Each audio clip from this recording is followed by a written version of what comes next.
po kasi. Medyo kahina-hinala naman po yun kung paulit-ulit na. Meron lang po akong tanong. Hindi naman po ito, Chairman.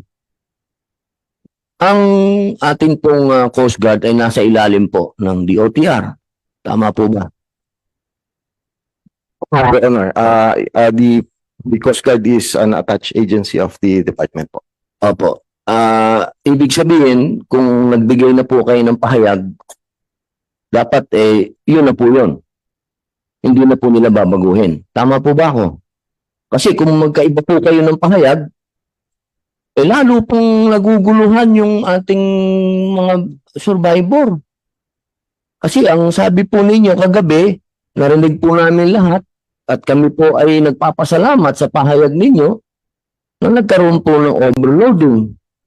Ngayon po, sinasabi po ng aming, sasabihin ko na rin po, commodore namin dahil auxiliary din po ako ng Coast Guard. Sasabihin po nila, walang overloading. Sino po ba ang pakikinggan namin? Sino po ba ang mas mataas sa inyo? Kasi naguguluhan po kami.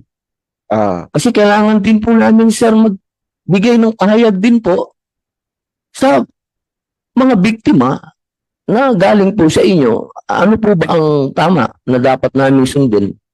Opo, Mr. Chair. Dun ho sa pahayag po ng Coast Guard at ng department, wala naman hong differences doon. We stand by our findings na meron pong overloading. Kaya po ang tinitingnan po natin dito, nabanggit ko po kanina is yung titingnan ho natin kung kakasuhan ho ng Final na po yun. Pangahawakan na po namin yun. Yun na po ang pahayag ng DOTR na nasa ilalim ang Coast Guard na merong overloading. Yun po ang gustong madidig ng ating mga survivor. merong overloading po. Ayun. Mr. Malinaw naman mga kapatid na inaamin ng DOTR. At panghuli na lang po, Chairman. Yes, go ahead, Senator Robin. Gusto ko lamang pong bigyan ng parangal din yung isang kapatid natin na Philippine Coast Guard, si First Class Al-Khaizar Hajail. Siya po yung nangunguna doon nung nagkakaroon na po ng panicking doon sa barko. Siya po, hindi po crew. Hindi po crew ng barko. Coast Guard po ang namahala sa mga tao po, sa mga pasahero para makapagligtas. At isa pong unknown Philippine Army na meron na po siyang life vest, meron siyang nakitang matanda na walang life vest at nalulunod, ipinasa niya yung kanyang life vest. Dalawa po yan, Chairman. Maraming salamat po. Thank you, Senator Robin. Colonel Paul Carpio, are you here? Okay, para mawala na yung agam-agam ng mga tao, gusto nila malaman yung kapitan ng barko, kung yung ba'y kasama sa mga victims na nalunod, o siya ba'y nakapag-survive, o siya ba'y survivor. Yes, sir. First, we would like to extend ang pakikiramay po sa lahat sa PNP. Sir, I am the acting director of the PNP Forensic Group.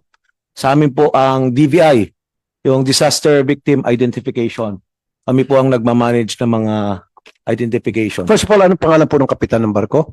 Si Captain Sunny Sicabalo Sicoban, sir.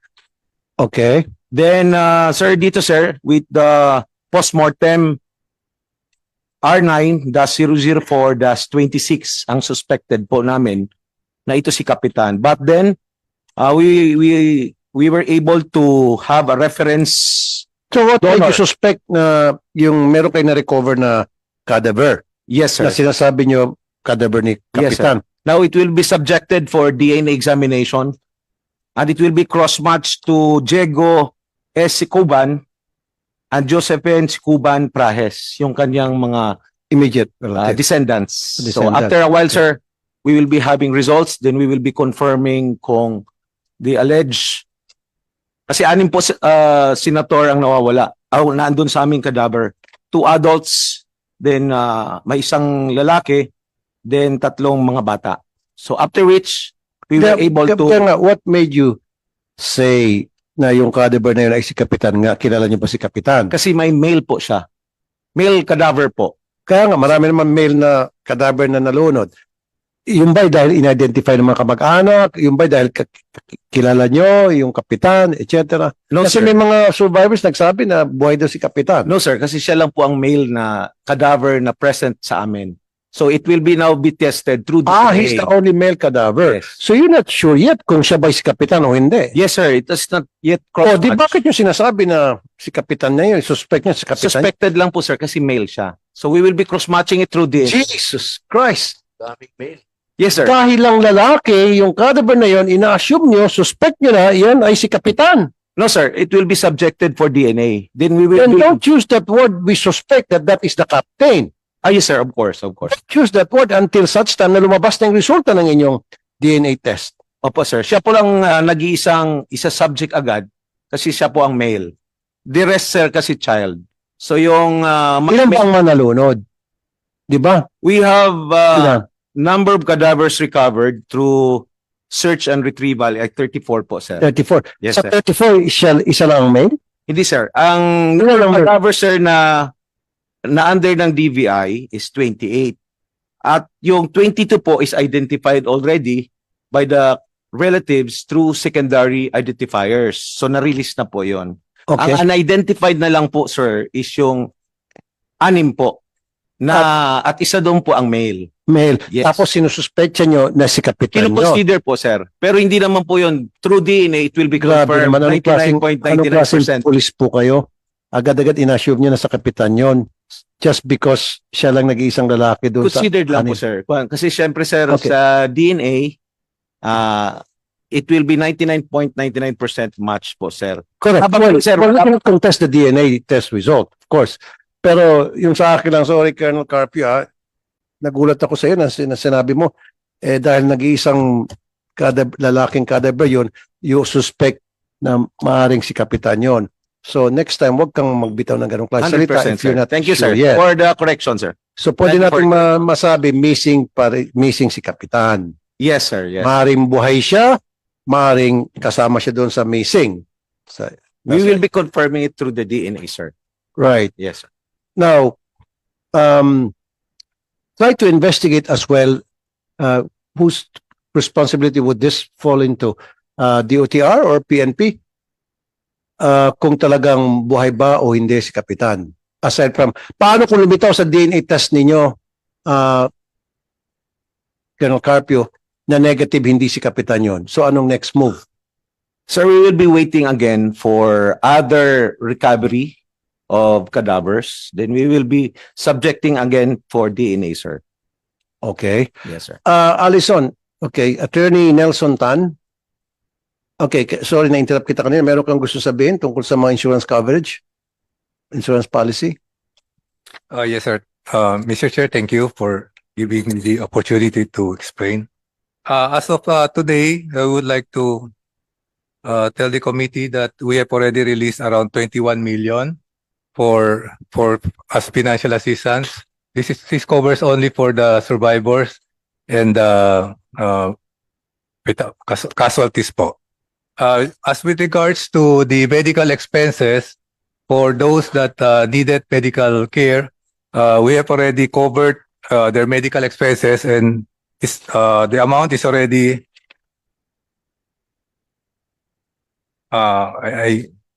wait lang. Around 1 million plus po. We went around the hospitals all over Zamboanga, and we assured this there are actually some of them were already discharged, but there are still 3 who are admitted, and we assured them that we will be covering their medical expense po. So lahat ng hospital bills Yes sa po. lahat ng mga survivors na na-hospital na admit or whether na-admit man o outpatient, bayad na Opo. every We have single the one of them. documents and the receipts with us po. Okay, ang tanong ko ngayon, what happens doon sa mga namatay na wala sa manifest? I would Tama still, ba? Pabayaran nyo ng 200,000 din kung ano yung nakalagay sa insurance policy? yes po. Okay, and Plus we will do that. yes po. Plus the 100,000 coming from the own, from the company. So Although po, 200,000 mula sa insurance policy and 100,000 from the company. So 300,000. Actually po, we released the 100,000 even before, we decided to advance also for the insurance company because Pero that is being refuted by the survivors. Na ang bagal nyo raw po mag-release ng pera at kung minsan ang insulto pa kayo. Tama ba? Ma'am? Yes po. A simple yes or no, Attorney Nelson, I will ask you. Yes or no, lahat na po ba ng medical bills nasagot nyo na? yes, as long as, they are, Next, dadala po kami ng witness and mga resibo na hindi pa po nila nasasagot. Simple lang. yes Okay. po, we're very willing to, accept that, Sana po, Attorney Nelson Tan, lahat ng mga ospital, lahat ng mga medical facilities na malapit sa lugar, pinagtatanong nyo. O sa lahat ng lugar doon sa lahat ng medical facilities sa lugar na pwedeng puntahan ng mga survivor para magpagamot, tawagan nyo. Kayo po ang mag-reach out, hindi sila mag-reach out sa inyo. Ang nangyari kasi, they're the ones who are reaching out to you. At nahirapan pa nga raw sila. Meron pa yung na-interview ko before, yung asawa ng isang judge na namatay. Pinasikot-sikot siya. Binigyan siya ng hard time. Umiyak pa nga dito dahil parang hindi siya pinapansin. Okay. So, make sure, ayan na talagang bayad na. Okay. At lahat ng mga, up to the single last centavo, bayaran nyo. yes, Mr. Chairman. Go ahead, Senator Robin.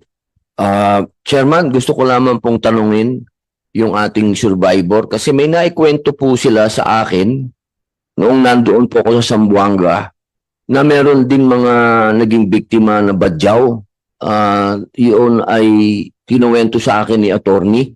O pwede ko po bang matanong kung meron na po bang natanggap na mabuting kasi ang kwento ni attorney medyo hindi maganda yung trato sa kanila na kung sigaw-sigawan.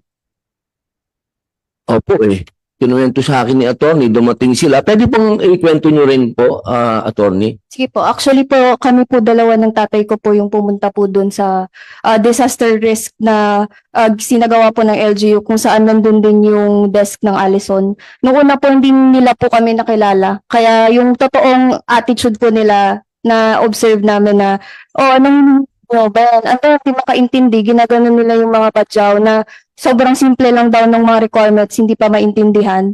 Tapos, nung dumating na po kami, nung nag-amok na po kami, sinabi na po namin na nagpakilala na po si ama na isa siyang survivor, na siya po si Attorney Aquino sa Gili.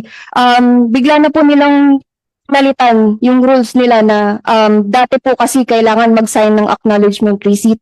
Acknowledgement receipt po yung nakalagay sa papel, pero ang mga salita po na nandun medyo delikado, parang mukhang quick claim. Nung inamit na po natin sila kung bakit nagpapasign pa po sila, para saan pa ba yun, bigla nila pong binago yung rules nila na hindi na kailangan mag-sign. So, ibig sabihin po, hindi po talaga necessary in the first place yung acknowledgement receipt. Quick claim disguised as acknowledgement receipt. Pero umaasa lang po sila na ang mga pasahero, ang mga biktima, ang pamilya ay walang alam at magko-comply na lang po sa direktibo nila. Which is ganun din po ang ginawa nila nung Lady Mary Joy. Kaya 1,000 pesos lang po yung binigay sa mga kaanak na nasunog yung katawan. 3,000 pesos Yes doon sa po. mga victims. Marina, are you aware of this? Admittedly, Mr. Chair, I'm not aware of this, but this will be included in the investigation that I'm conducting in relation to Mary Joy 3. Look at the possibility na siguro i-revoke na lang itong prangkisa ng Allison. Kasi wala nang katapusan, tuloy-tuloy ng pagkakadisgrasya ng mga barko nila, just revoked it. Yes, Attorney Nelson. With due respect po, we have the purpose of the acknowledgement receipt is to show that the money was released And hindi naman po na we know that there's no actually, Okay, anong wordings doon sa acknowledgement receipt? Can you read it to us? yes, acknowledgement receipt. I, legal age Filipino and a resident of blank, hereby acknowledge that I have received from Allison Shipping the amount of 100,000 as compensation or indemnification for the injuries, losses, and all damages I sustained arising from the unfortunate event. The acknowledgement is executed voluntarily and freely without force, intimidation, or undue influence. Okay nga sir, parang quit claim na yan. Hindi po. Actually, the letter heading is acknowledgement receipt. And actually, Acknowledgement receipt pero it sounded like a quit claim. hindi po. Kasi parang as compensation doon sa injuries, di ba? Yes, but it does not prevent them from filing any charges, or because actually some of them really they put a note here unwritten, I do not consent to any quit claim. And yet, Po, yun na po yung sinabi namin, pinakalat na po namin sa lahat ng biktima na nung nabasa po namin na gano'n yung acknowledgement receipt, nagbigay na po kami ng directives na just for safety measures, maglagay ng handwritten na I do not consent to any quit claim. Hindi nila po ideya yun, ideya na po namin yun, DIY approach na po namin yun dahil talagang klaro na sila yung may makinarya, sila yung may pera, sila yung may power, sila yung may political influence. Ayun. Mr. Chair, kung talagang ayaw namin ibigay po, we will not release the money kung hindi sila pipirma. But and yet, even if nilagay naman nila I do not consent, we still Kailangan nyo talaga i-release yung money whether you like it or not. Yes, you're correct Of course. po. Diba? That's why kung ayaw po talaga namin as quit claim talaga po yan, we won't unless they sign Hindi it. sir meron na kasing bad experience ang mga tao sa Allison. Yun na nga yung sa nasunog na mga victims, yung sa previous na barko. 3,000 lang binayad nyo. Grabe naman yun sir. Buti hindi nung nangyari yon, hindi yung panahon namin dito. Kung hindi, talagang makakatikim kayo ng masasakit na salita sa amin, sir. Mr. Chair, I don't know where that figure of 3,000 came from. Galing po ito sa spokesperson nyo po, masisearch nyo po ito sa Facebook, ang attorney nyo po ang nagsabi nito, katabi po hindi ko po maalala yung pangalan niya, pero si Olaso din po yung apelido niya. Nasa Facebook po ito, masisearch nyo po lahat sa kanila galing ito. Allison po ang nagsabi na 3,000 pesos. Yun. And we're talking about yung Lady Mary Joy. Initial lang po yun, just like the 10,000. Na immediate po, na pag binigay po kaagad para meron pong Hindi natin masasabi na ngayon dahil maging yung Marina hindi nag-conduct na investigation. At that time, wala nga silang pinalabas na resulta ng investigasyon kasi yung Marina nalagyan ninyo, tinapalan nyo ng pera. Kaya hindi nila ginawa yung kanilang trabaho. Totoo naman, aminado itong administrator, Mr. Attorney Tan, na admittedly, they did not conduct a thorough investigation and there was no investigation resulted in the investigation that they conducted, if ever there was. Kaya nga sabi ko, kasuhan yung mga investigador na yan, maging yung previous administrator. Diba? Okay, meron tayong interviewin si Sergeant Ronel Tibar, nasa Zoom siya, and Patrolman Muatir Jasilon, mga survivor din ito at meron silang gustong sabihin. Sergeant Ronel Tibar, are you there? Sergeant Tibar? Nandito sir, rinig sir, loud and clear. Magandang umaga po, Sir Sargento. Sige, survivor po kayo.